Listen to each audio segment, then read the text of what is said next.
Hello, ഇന്ന് വൈകുന്നേരത്തേക്ക് ഞങ്ങൾ ചമ്മന്തി പപ്സാണ് ഉണ്ടാക്കാൻ പോണത്. ചമ്മന്തി പപ്സ് എന്ന് പറഞ്ഞാൽ മുടൊക്കെ പുഴുങ്ങിയിട്ട് അതിൻ്റെ മേലെ നമ്മൾ തേങ്ങാ ചമ്മന്തിയൊക്കെ വെച്ചിട്ട് മാവിൽ മുക്കിയിട്ട് പൊരിക്കുന്നതാണ് നമ്മുടെ ചമ്മന്തി പപ്സ്. അപ്പോൾ അത് ഉണ്ടാക്കാൻ വേണ്ടിയിട്ട് മുട പുഴുങ്ങാൻ വെച്ച് കുക്കറിലാകുമ്പോൾ പെട്ടെന്ന് മുട വെന്ത് കിട്ടുന്ന വിസിലുകൊണ്ട് സംഭവം റെഡി.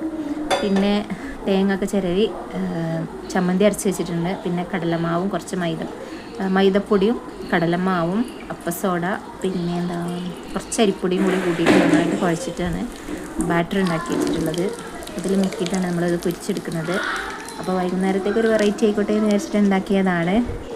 അത്യാവശ്യം നമ്മളെ വൈകുന്നേരത്തെ വിശപ്പൊക്കെ അടക്കാൻ പറ്റിയൊരു അടിപൊളി കടിയാണിത്. അപ്പോൾ അത്യാവശ്യം ഫില്ലായിട്ട് ഇരുന്നോളും. പിന്നെന്താണ്, എൻ്റെ വീഡിയോസ് ഇഷ്ടമായാൽ ലൈക്കും ഷെയറും സബ്സ്ക്രൈബും ചെയ്യാൻ മറക്കരുത്. ബാക്ക്ഗ്രൗണ്ടിലെ സൗണ്ട് ഡിസ്റ്റർബൻസ് ഉണ്ടെങ്കിൽ ക്ഷമിക്കുക.